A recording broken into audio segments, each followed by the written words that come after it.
Happy day बच्चों।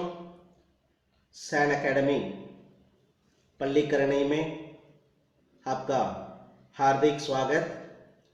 यह 8वीं कक्षा द्वितीय भाषा हिंदी के अंतर्गत हम व्याकरण में उपसर्ग प्रत्यय पढ़ने जा रहे हैं।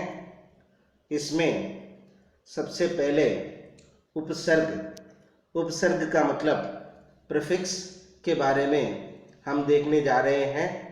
आपको रंग में उपसर्ग दिखाई दे रहा होगा, नीचे प्रीफिक्स करके लिखा हुआ भी आपको देखने को मिलेगा। अब उपसर्ग किसे कहते हैं?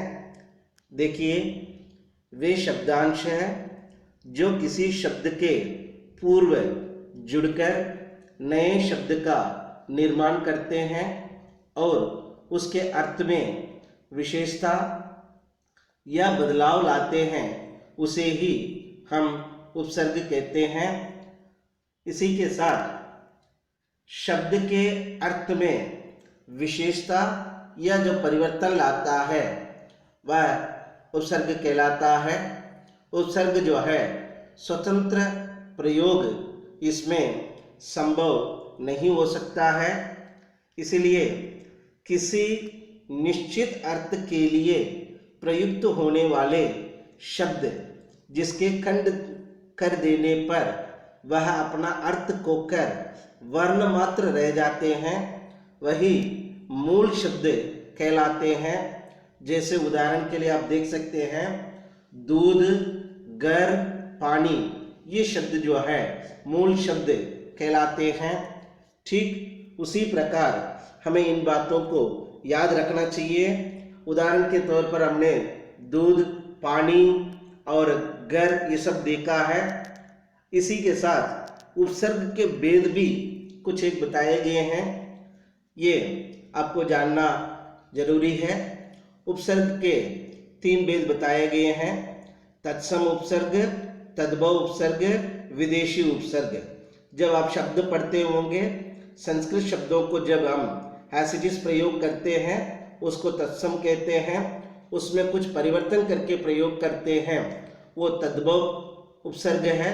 विदेशी, जब दूसरे देशों की जब कुछ शब्दों को हम प्रयोग करते हैं वह विदेशी कहलाता है। इस प्रकार हमने 3 प्रकार के उपसर्गों को देखा है। आइए, आ का मतलब अभाव होता है, अधर्म, अनीति, अचल। आ मतलब पूर्ण तक के मीनिंग में आता है, आरोग्य, आदान और आमुख। और अधि का मतलब ऊपर, श्रेष्ठ होता है, अध्यक्ष, अधिकार। और अति का मतलब अधिक, अत्यंत, अत्याचार।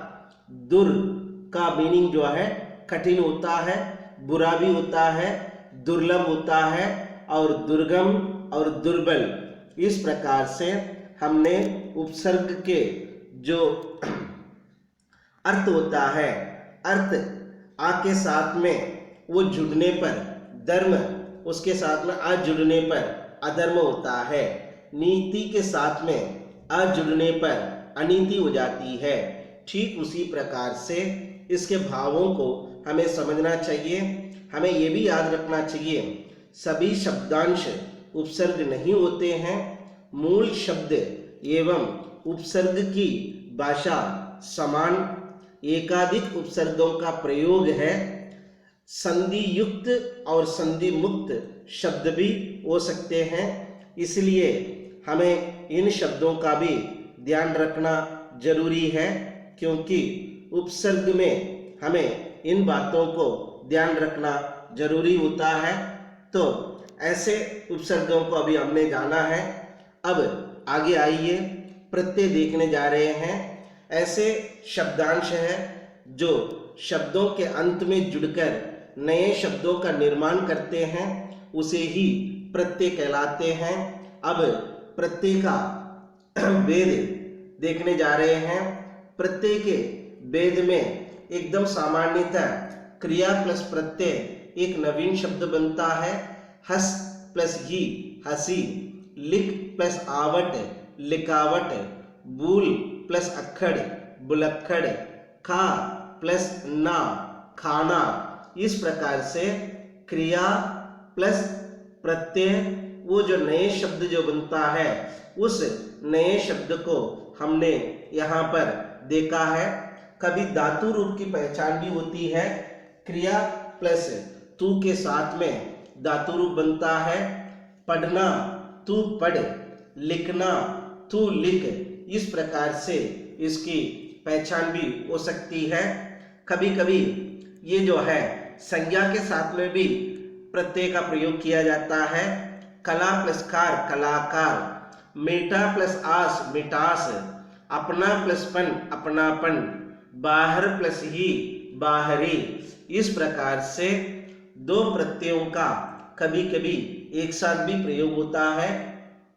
जैसा वो भी देखिए, क्योंकि कभी दो प्रत्ययों का एक साथ प्रयोग करना भी हमें जानना जरूरी है। राष्ट्र plus E plus E plus था राष्ट्रीय था, ईमान प्लस दार प्लस ई ईमानदारी, समाज प्लस इक प्लस था सामाजिकता। इस प्रकार से दो प्रत्ययों के साथ में भी ये जो है प्रयोग किया जा सकता है। और उपसर्ग और प्रत्यय एक साथ भी प्रयोग किया जा सकता है। वो कैसे देखिए, उपसर्ग प्लस मूल शब्द प्लस प्रत्यय एक नवीन शब्द बनता है। अति प्लस चार प्लस ई अत्याचारी, बे प्लस ईमान प्लस ई बेईमानी, अभी प्लस मान प्लस ई अभिमानी। इस प्रकार से उपसर्ग और प्रत्यय का एक साथ भी प्रयोग हो सकता है, दो प्रत्ययों का एक साथ भी प्रयोग हो सकता है। इस प्रकार से आज हमने उपसर्ग और प्रत्यय को बहुत अच्छे से जाना है। इसको बच्चों आप लोग बार बार अभ्यास कीजिए, खेल कूदों में भी इसका प्रयोग कीजिए, इसका आनंद उठाइए और लिख करके देखिए, तभी आपको बहुत मजा आएगा। हिंदी को ज़्यादा पढ़िए, अपने राष्ट्र को स्वस्थ बनाइए। इसी मंगल भावना के साथ मैं विराम लेता हूँ। धन्यवाद बच्चों, हैप्पी डे।